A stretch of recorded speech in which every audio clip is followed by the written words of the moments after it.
자, 수익 방식 한번 보겠습니다. 자, 수익 방식은 자, 가격의 삼면성 중 우리가 어느 정도 부동산을 이용함으로써 수익을 얻을 수 있느냐, 이 수익성의 원리를 근거로 하죠. 자, 그리고 이 부동산을 이용함으로써는 이익이기 때문에 이 수요 측면을 중시합니다. 그래서 수요자 가격의 특징을 가지고 있죠. 수요자 가격의 특징을 가지면서 나타난 방식이 수익 방식입니다. 자, 이 수익 방식에는 이 대상 물건의 가액을 구하는 수익 환원법이 있고, 이 수익 환원법에서 구한 대상 물건의 가액을 수익 가액이라고 하는데, 이 수익 가액은 이렇게 두 가지로 이제 나타날 수 있습니다. 자, 그리고 대상 물건의 임대료를 구하는 방법은 수익 분석법인데, 이 수익 분석법에서 구한 임대료를 수익 임대료 또는 수익 임료라고 하죠. 자, 2년 전에는 요 네모 안에 들어갈 말 수익 임대료 나올 때 어떤 방법으로 구하느냐, 요걸 출제했습니다. 자, 이때 기업용 부동산, 자, 여러분 상업용 부동산과 공업용 부동산과 광업용 부동산을 묶어서 우리는 기업용 부동산이라고 하고, 또 임대용 부동산이 있습니다. 자, 이 두 가지가 바로 수익성 부동산이라고 해요. 그래서 이 수익성 부동산에 우리가 적용이 가능한 게 수익환원법이고, 수익분석법은 임대료를 구하기 때문에 임대용 부동산은 적용할 수 없고 기업용 부동산만 적용하죠. 기업용 부동산만 적용하는 것은 수익분석법. 임대료를 구하기 때문에. 자, 그래서 자, 수익분석법의 개념이 또 나와 있는데, 이 191페이지에 나와 있죠. 자, 일반 기업 경영에 의하여. 자, 일반 기업 경영은 요거죠. 기업용 부동산입니다. 기업용 부동산. 일반 기업 경영에 의하여 산출된 총수익을 분석하여 일정 기간 산출할 것으로 기대되는 순수익, 일정 기간 산출할 것으로 기대되는 순수익을 구한 후에 대상 물건을 계속하여 임대하는 데 필요한 경비를 뭐 한다? 이렇게 더하여 대상 물건의 임대료를 산정하는 감정평가 방법을 수익분석법이라고 하죠. 수익분석법의 개념입니다. 자, 그럼 수익환원법의 개념을 보면은, 자, 대상 물건으로부터 장래 산출할 것으로 기대되는 순수익이나 인하는 또는이죠. 순수익이나 이 미래의 현금 흐름을 환원하거나 할인의 네모. 자, 이것은 또 26회 시험에 출제했죠. 할인 네모 안에 들어가면 무엇입니까? 한번 출제했어요. 자, 이때 환원은 뭘로 환원 이율로 환원합니다. 환원 이율로 환원하고, 할인은 할인율로 할인합니다. 할인율로 할인을 해서 대상 물건의 가액을 산정하는 감정평가 방법을 수익환원법인데, 자, 여러분 요 네모 안에 들어가면 무엇입니까? 또 출제 많이 하고, 또 요 네모 안에 들어가면 무엇입니까? 출제를 많이 하고요. 계산 문제는 요 오른쪽보다는 계산 문제는 어느 쪽에서? 왼쪽. 작년 시험에 수익 가액 구하는 계산 문제, 요 왼쪽 수식을 가지고 출제했습니다. 이 작년도에. 자, 우선은 수익환원법을 구성하는 3요소는 우선 순수익, 영업 소득이라고 하죠. 순수익, 그리고 환원이율, 순수익, 그리고 환원이율, 그리고 세 번째가 수익 환원 방법. 이 세 가지가 대표적인 수익 환원법을 구성하는 3요소. 왼쪽에 있는 걸 구합니다. 자, 그럼 순수익은 뭐죠? 순수익은 대상 부동산에 귀속되는 적정한 수익인데, 항상 순수익을 계산할 때는 연간 단위, 월로 계산하지 않습니다. 연간 단위로 구한다. 순수익은 항상 뭘로 계산한다? 연간 단위로 구한다. 자, 순수익의 개념. 자, 여러분, 순수익의 개념을 보면요. 여러분, 장래 산출할 것으로 기대되는 순수익은 장래 산출할 것으로 기대되는 총수익에서 어떻게 돼? 장래 산출할 것으로 기대되는 비용을 공제해서 구하죠. 자, 그리고 여러분 투자이론에서 배운 것 중에 뭐가 있죠? PGI, 투자이론에서 배운 게 있죠. 최대한의 임대료 수입 가능 총소득에서 뭐를 빼요? 우리는 실 및 불량 부채에 따르는 대손 충당금을 공제하고, 또 영업외 수입, 영업외 수입이 기타 소득을 더해주면은 유효 총소득을 구하죠. 유효 총소득에서 부동산을 운영하고 유지하는 데 드는 비용이 뭐를? 영업 경비를 공제하면 뭐가 나오죠? NOI, 순영업소득이 나오는데, 이걸 가지고 구해서 요게 넣어주면 되죠. 그래서 여러분 최근 시험은 요 투자론에서 배운 요 수식, 영업의 현금 흐름 계산할 때 배운 요 수식을 가지고 계속 여기에 넣는 문제 출제하고 있습니다. 작년 시험도 마찬가지죠. 하여튼 그래서 요 수식 모르면 안 된다는 거, 투자론에서 배운 걸 다시 한번 복습 잘 해두시기 바랍니다. 자, 두 번째는 환원이율. 자, 수익 환원법을 구성하는 요소. 이게 뭐죠? 수익 환원법을 우리 구성하는 중요한 뭐다? 3요소 중 두 번째가 환원이율입니다. 환원이율. 자, 환원이율의 개념을 한번 보시면은, 자, 환원이율의 개념을 보면은, 환원이율은 장래 산출할 것으로 기대되는 순수익을 통해서 부동산 가액을 구하기 위한 이율의 개념이 환원이율인데, 부동산 가액 투자 금액은 10억 원인데 10억 원의 순수익이 1억이다. 그럼 10억 원에 1억이면 몇 퍼센티지? 율은 퍼센티잖아요. 10%이지. 그럼 수익률이 10%이지란 얘기죠. 그래서 부동산에 뭐를 나타낸다? 수익성을 나타낸다. 부동산에 수익성을 나타내는 이율이다. 수익성을 나타내죠. 그래서 우리는 환원이율은 수익성을 나타낸다는 거. 그래서 이 환원이율은 그래서 장래 산출할 것으로 기대되는 수익률, 또는 예상 수익률, 또는 사전 수익률의 개념이라는 걸 항상 염두에 두시면 돼요. 환원이율은 장래 산출할 것으로 기대되는 수익률 또는 예상 수익률, 사전 수익률의 개념이라는 것. 투자론에서 배운. 자, 그리고 구조. 자, 여러분 환원이율의 구조를 보면은, 자, 환원이율은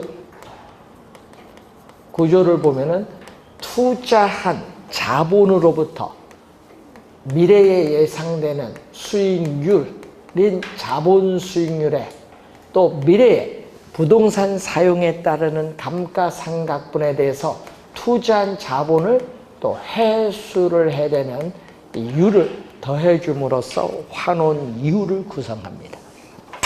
이때 미래에 예상되는 이 자본에 대한 이 수익을 현재의 가치로 할인을 해야 돼요. 현재의 가치로 할인을 해야 되기 때문에 우리 부동산 평가 이론에서는 자본 수익률은 할인율의 개념을 말하고, 이 자본 회수율, 즉 여러분 미래에 아직 사용 안 했거든요. 미래의 부동산 사용에 따라 감가가 되는데 그 감가상각분에 대해서 투자한 자본을 회수하는 이 율을 우리 뭐라고 하냐면 감가상각률이에요. 감가상각률을 의미한다. 구조. 자, 그리고 환원이율의 종류를 보면은 환원이율은 한 개의 물건에 대해서 적용되는 개별 환원이율이 있죠. 예를 들면은 한 개의 물건에서 적용되니까 토지 환원이율, 뭐 건물 환원이율 이런 게 있고, 또 토지 건물 2개 이상, 토지 건물 2개 이상의 물건에 대해서 적용되는 종합 환원이율의 개념이 있다. 그리고 감가상각률 포함 여부에 따라서 상각 전 환원이율의 개념이 있고, 또 상각 후 환원이율의 개념이 있어요. 자, 그리고 또 소득세 또는 법인세인데 세금을 공제하기 전, 세전 환원이율이냐, 세 공제 후, 즉 세후 환원이율이냐, 예? 세공제 포함 여부에 따라서 이렇게 또 나눌 수가 있어요. 자, 환원이율 구하는 방법, 또 작년에 또 출제했었죠. 환원이율 구하는 방법, 환원이율을 결정하는 방법은 5가지로 지금 여러분이 나오고 있죠. 5가지를 보면은 우선은 시장 추출법이라는 게 있습니다. 시장 추출법을 시장 비교 방식 또는 시장 접근법이죠. 자, 환원 이율은 시장 접근법으로 구할 수도 있다. 맞는 질문이죠. 환원 이율 구하는 방법이잖아요. 뭐죠? 우리는 평가 대상 물건과 가장 유사한 최근의 사례를 수집을 해요. 최근 사례를 수집해서 그 사례에서 환원율을 직접 구하는 방법을 시장 추출법. 그렇지만 과거의 거래 사례와 순수익을 근거로 구한다는 문제점은 가지고 있어요. 자, 두 번째는 요소 구성법. 자, 요소 구성법이 뭐가 나오죠? 조성법이죠. 자, 요소 구성법인 조성법인데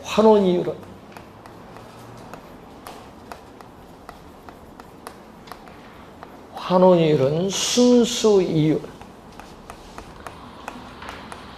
환원이율은 순수이율에 위험률을 가산한 율로 한다. 순수이율에 위험률을 가산한 율로 한다. 이때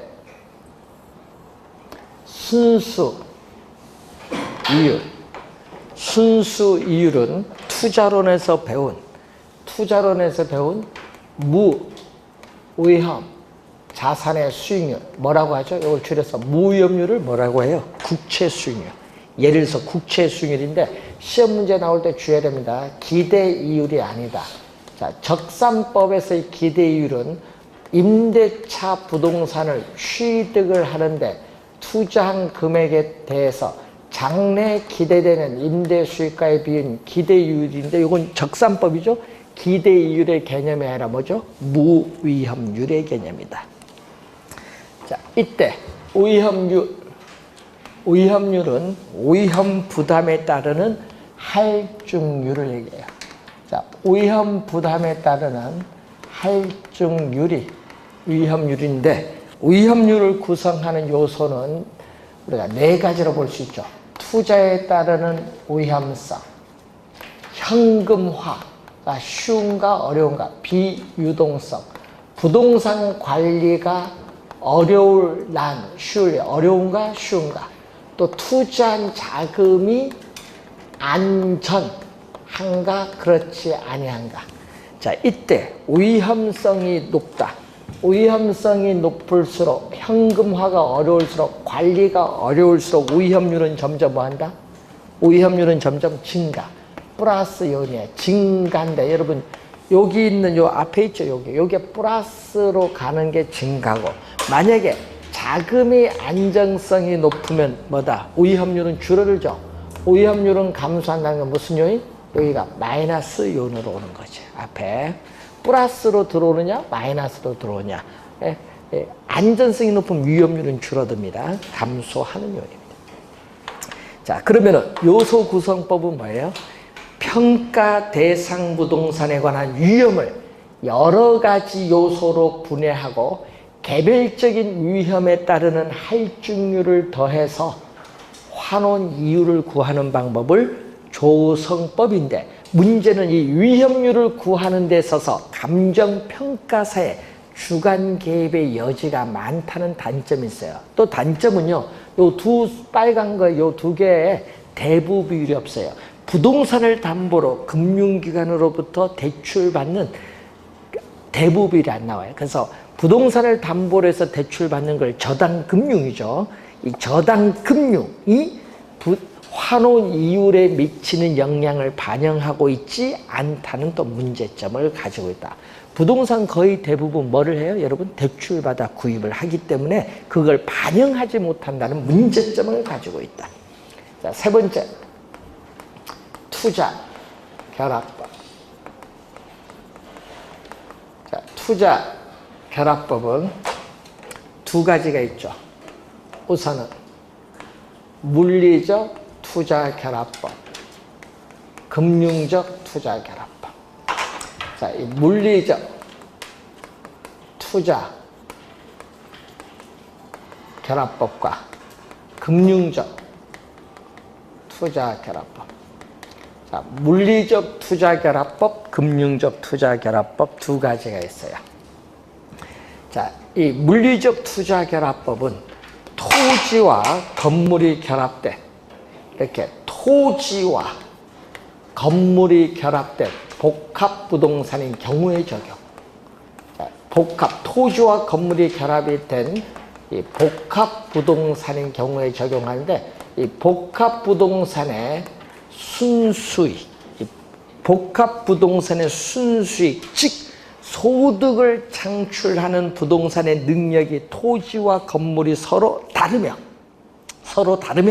토지 소득, 건물 소득 분리될 수 있다는 가정에 근거하여 구하는 방법이죠. 여러분 토지 소득, 건물 소득 분리하기 어렵거든요. 그걸 뭘 한다? 분리할 수 있다는 가정에 근거해서 구한다. 이런 얘기입니다.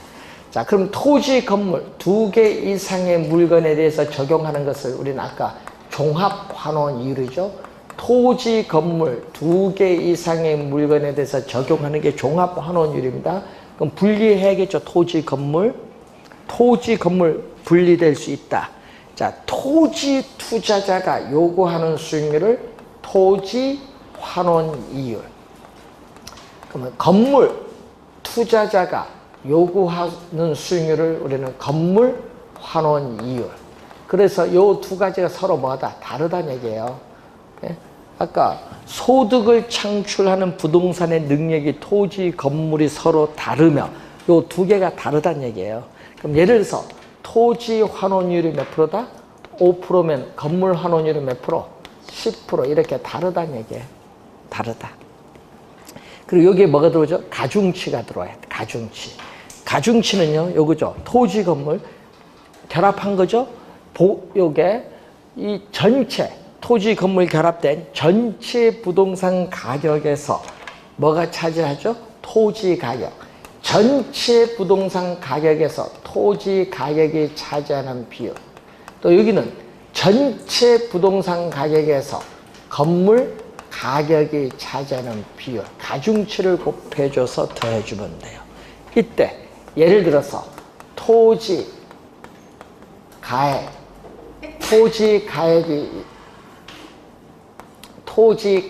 대 건물 가액이 주어졌다.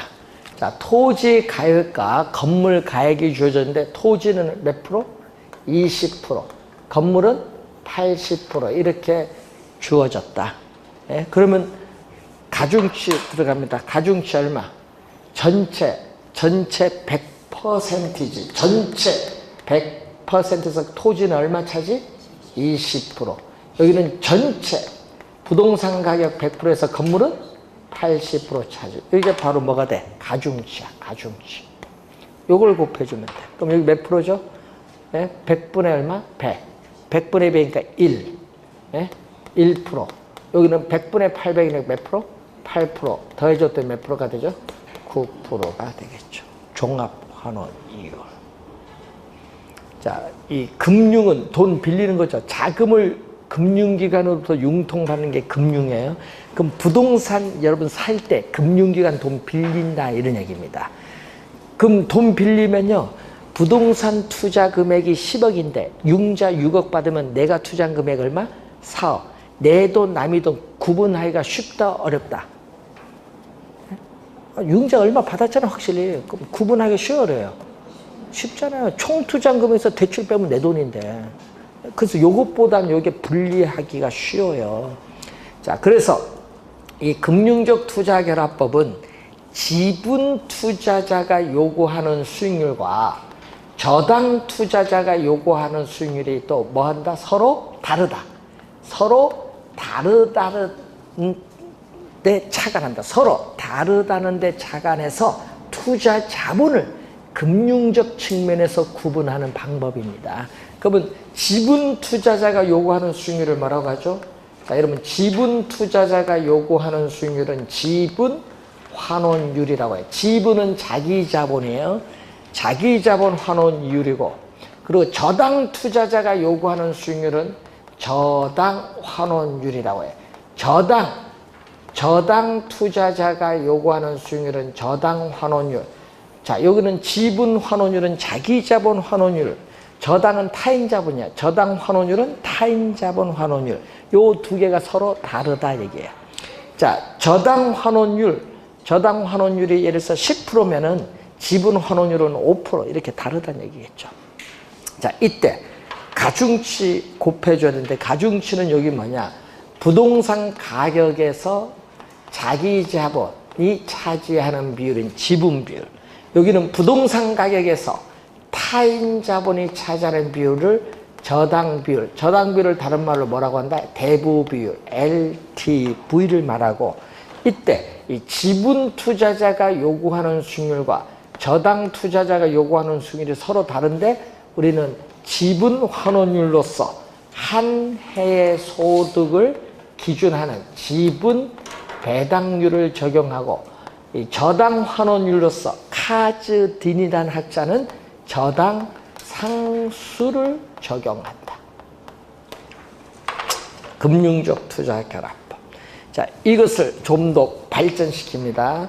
금융적 투자 결합법을 좀 더 개량하여 발전시켜서 나온 네 번째가 바로 엘우드법.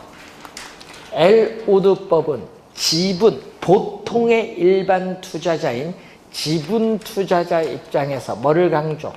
지분 수익률을 강조합니다. 여러분, 총 투자 수익률,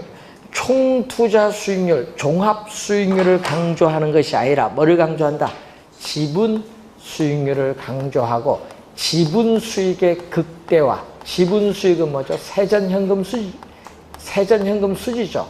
이 지분 수익의 극대화를 뭐한다? 추구를 하겠죠.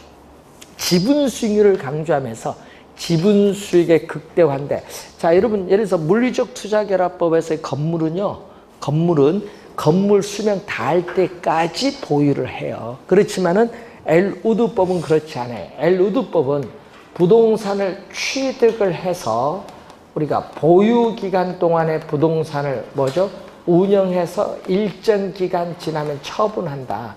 그래서 여러분, 처분하죠. 건물 수명 닿을 때까지 보유하는 것이 아니라 일정 기간 지나면 처분한다는 걸 전제로 해요. 예? 그래서 환원율에 미치는 요소가 세 가지 있죠. 그래서 엘우드법은 우리가 환원율에 미치는 요소가 세 가지가 있어요. 뭐가 미치죠? 엘우드법은 우선 보유기간, 취득해서 처분할 때까지 보유기간 동안 매 기간마다 현금 수입, 현금 지출. 5년 보유하면 매년 5번 계산해야 돼요. 네? 그리고 또 대출을 받았잖아요. 금융기관으로부터 대출을 받았기 때문에 대출금에 대한 또 매 기간 원금 이자를 상환을 해야 됩니다. 자, 예를 들어서 여러분 6억 대출 받아서 내 돈 4억 투자해서 10억 부동산 샀어요. 근데 처분할 때까지 6억 대출 받은 금액 중에 2억 상환하면 이제 내가 투자한 금액은 자기 자본 얼마가 돼? 대출금 6억에서 2억 상환했으니까 대출이 이제 4억 남았고, 그럼 나머지 10억에서 4억을 뺀 6억이 내 거 아니에요. 자기 자본이 증가해요. 그걸 전문용어로 지분 형성분이라고 해요. 보유 기간 동안 매 기간마다 원금을 상환해 나감에 따라 기간 말 내 돈, 자기 자본이 증가하는 것을 전문용어로 뭐라고 하죠? 지분 형성분. 란 말이에요. 그리고 또 하나가 또 뭐죠? 또 기간 말, 여러분 처분을 하죠. 보유 기간 말, 즉 처분할 때 취득 시의 가격보다 오를 수도 있고 내릴 수도 있지. 그 기간 말 부동산 가치 상승분 또는 하락분, 이 세 가지가 우리는 환원이율에 영향을 미친데, 문제는 부동산 가치는 엘우드법에 있어서의 부동산 가치는 지분 가치에다가 저당 가치를 대주는데, 이때 부동산 가치를 구하기 위한 환원 대상 소득을 우리는 세전 현금 수지를 대상으로 부동산 가치를 구해요. 세전 현금 수지, 세는 소득세를 납부하기 전, 그래서 세금, 소득세, 이 세금이 부동산 가치에 미치는 영향을 고려하지 않고 있다는 단점이 있어요. 자, 엘우드법. 자, 그러면 이 지분 투자자 입장이 아닌 대출자 입장에서 구하는 방법이 부채 감당법, 작년에 출제했습니다. 개텔법이라고 해요. 누구 입장에서 구한다? 이거는 저당 투자자, 대출자 입장에서 구한다. 저당 투자자인 대출자 입장에서 구한다. 자, 그래서 환원 이율은, 자, 요 수식 계산 문제 출제했죠? 자, 환원 이율은, 자, 투자론에서 배운 게 있죠. 순 영업소득이 부채 서비스액의 몇 배가 되는가 측정하는 것을 부채 감당률에 근거해서 구하는 거예요.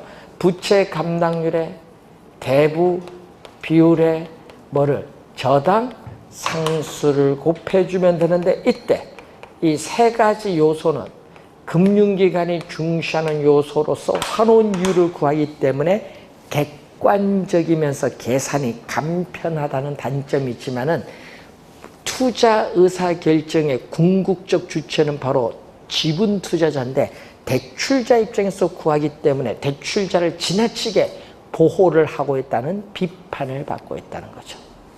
자, 5가지 잘 우리가 확인해 두셔야 될 부분이죠. 그래서 여러분 환원 이율, 이게 상당히 중요한데, 환원 이율 그리고 저기 수익가액 구하는 계산 좀 주의 좀 해두시면서, 자, 수익 환원법을 구성하는 세 번째, 자, 투자한 자본에 있어서 회수 논리에 따르는 우리는 수익을 환원하는 방법이 있어요. 자, 수익을 환원하는 방법인데, 자, 제일 먼저 나오는 게 뭐죠? 직접 환원법.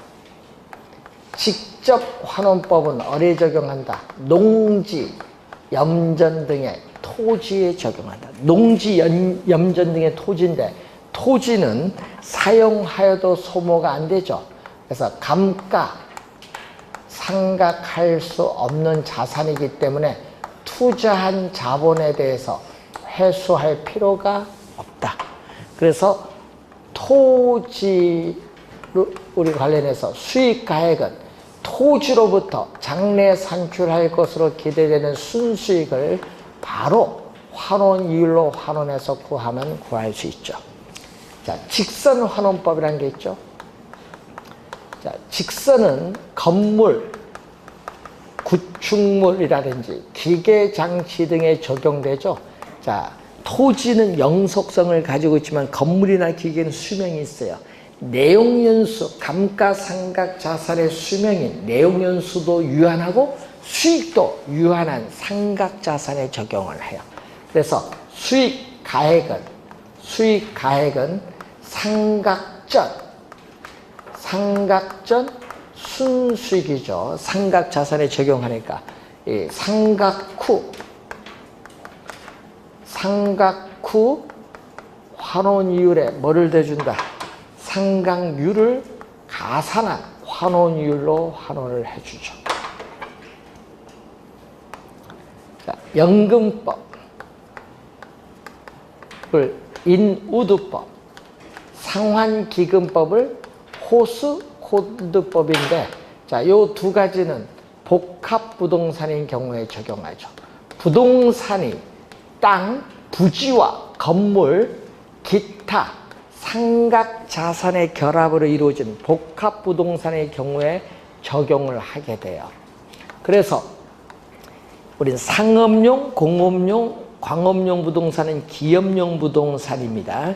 그래서 기업용 부동산에 있어서 일반 기업 경영, 임대용 부동산에 있어서 부동산의 임대입니다. 그래서 일반 기업의 경영 또는 부동산 임대에서 발생하는 상각전 순수익이죠. 이 상각전 순수익에 상각후 환원이율, 잔존 내용연수를 고려한 복리연금 현가율, 연금의 현가계수를 곱해서 대상 물건의 가액을 구하는 방법은 연금법이에요. 그래서 연금법은 상각 금액을 재투자, 다시 투자해도 수익을 영장을 더 시킬 수 있는 공장, 슈퍼마켓 등의 복합부동산이나 업권에 적용하고, 자, 여기는 상각 후 환원이율, 축적이율이 하나 더 들어가죠. 축적이율, 잔존 내용연수를 고려한 수익 현가율을 곱해서 가액을 구하는데, 이 상환기금법은 상각 금액을 다시 재투자하여도 수익을 영장할 수 없는 광산, 채석장, 광업권 등에 적용해요. 자, 그래서 여러분 축적이율이라는 용어가 나오는데, 축적이율은 안전한 자산의 이자율을 얘기해요. 여러분 안전한 자산의 이자율, 국채 수익률 이런 걸 얘기하죠. 그래서 이것은 뭐보다 작아요? 환원이율보다 낮아요. 예, 환원이율보다 낮기 때문에 우리는 연금법에서 구한 수익 가액이 이 상환 기금법에서 구한 수익 가액보다 일반적으로 이게 높게 나타나요. 자, 네 가지 방법 있다는 것 정도만 간단히 확인해 보시면 되겠고요. 자, 여러분 교재 202페이지 보시면은 감정평가의 절차가 나옵니다. 자, 감정평가 활동의 출발점이 기본적 사항의 확정이죠. 거기 보면 뭐 많잖아요. 여러분 기준 시점, 기준 가치, 평가 목적, 평가 조건 뭐 이런 걸 다 확정해야 되는 거 아니에요? 감정평가 의뢰인도 확정하고 기본적 사항의 확정이 있어요. 두 번째는 처리 계획을 수립해서 대상 물건의 확인. 네 번째는 우리 자료 수집 및 정리. 다섯 번째는 자료의 검토 및 가치 형성 요인의 분석. 여섯 번째는 감정평가 방법 선정 및 적용. 그리고 일곱 번째는 감정평가의 결정 및 표시하는 거죠. 7단계 순서로 절차는 이루어져 있습니다. 자, 그리고 물건별 평가 요즘 5번 시험에 4번 나왔어요. 물건별 감정평가. 자, 여러분 아까 제14조는 뭐였죠? 토지를 감정평가할 때는 공시지가 기준법 적용하죠. 자, 거기 15조 나와요. 15조 나왔던 걸 봤더니 뭐가 나오죠? 거기에 건물이 나와요. 15조. 자, 건물이 나옵니다. 여러분, 건물은 왜 중요해요? 거래 사례 비교법으로 출제를 많이 하거든요. 작년에도 출제했잖아요. 하여튼 건물은 뭘로 출제 많이 한다? 거래 사례 비교법으로 출제 많이 하는데, 거래 사례 비교법이 아니라 뭐죠? 원가법 제15조입니다. 자, 제16조로 갑니다. 토지와 건물이 일괄 감정평가가 있거든요. 자, 집합 건물의 소유 및 관리에 관한 법률에 따른 우리가 구분 소유권이 나오죠. 구분 소유권이 대상이 되는 건물 부분과 그 대지 사용권을 일괄하여 감정평가할 때는 뭐를 적용? 거래사례 비교법입니다. 원가법이 아니라 거래사례 비교법을 적용한다. 거래사례 비교법이죠. 자, 17조 살림으로 갑니다. 감정평가업자는 살림을 감정평가할 때에 산지와 인목을 구분하여, 땅과 나무를 구분하여 감정평가하여야 한다. 이 경우 인목은 거래사례 비교법을 적용하되, 지름이 작은 숲인 소경목림은 원가법을 적용할 수 있다. 자, 2항 봅니다.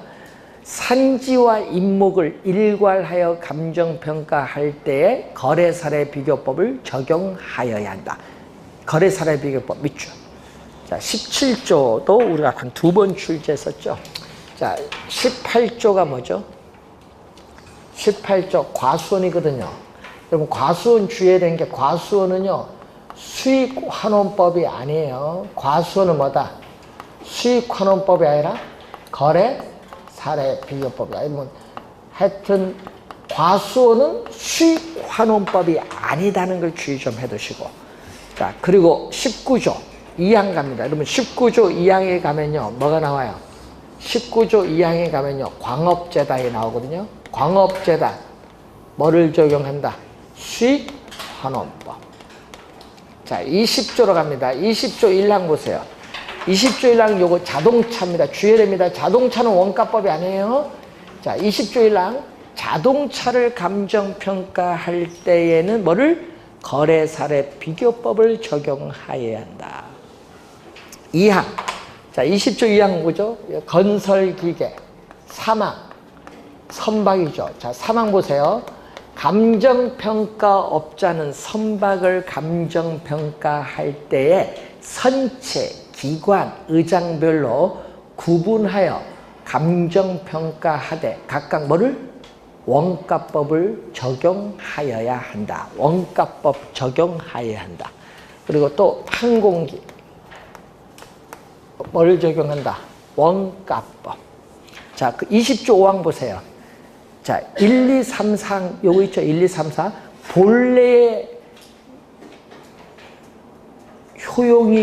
본래 용도에 효용이 없는 물건 있죠? 효용 가치가 없는 물건. 본래 용도에 효용 가치가 없는 물건은 뭘로? 해체 처분가액. 해체 처분가액 밑줄. 해체 처분가액으로 감정평가할 수 있다. 해체 처분가액입니다. 본래 용도에 효용 가치가 없는 물건입니다. 뭐 쓸모가 없다는 얘기죠. 자, 그리고 21조가 뭐죠? 동산. 여러분, 21조 동산도 뭐를 적용? 거래사례 비교법 적용.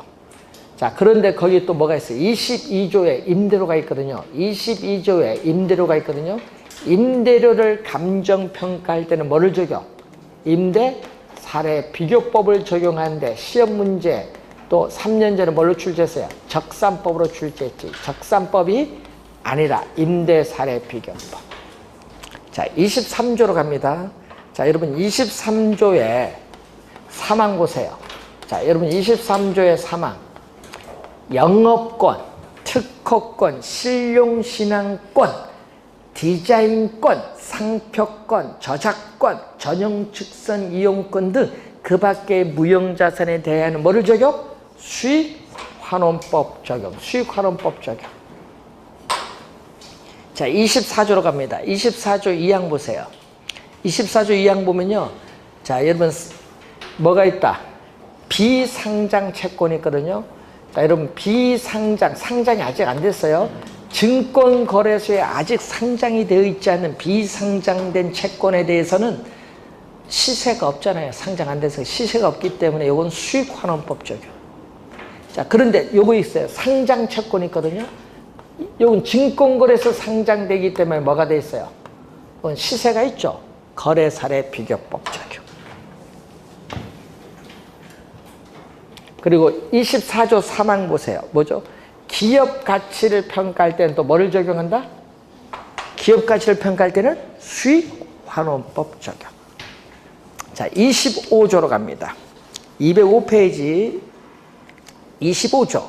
자, 감정평가업자는 소음, 진동, 일조 침해 또는 환경오염 등으로 대상 물건에 직접적 또는 간접적인 피해가 발생하여 대상 물건의 가치가 하락한 경우 그 가치 하락분을 감정평가할 때에 소음 등이 발생하기 전에 대상 물건의 가액 및 원상 회복 비용 등을 고려하여야 한다. 시험 문제는요, 대상 물건의 가액은 고려하여야 하나 원상 회복 비용 등은 고려할 필요가 없다. 이렇게 출제를 많이 합니다. 말을 바꿔서 주의하도록 합니다. 자, 물건별 평가 원래 출제할 수도 있다. 요거는 시험에 나오면은 5초도 안 걸리겠지. 점수 주려고 내는 문제예요. 이런 문제는 물건별 평가는. 이건 틀려서는 안 됩니다. 자, 그리고 이제 또 매년 또 한 문제 출제되는 부동산 가격 공시제도 210페이지에 나와 있는 내용은 잠시 쉬고 쉬어요.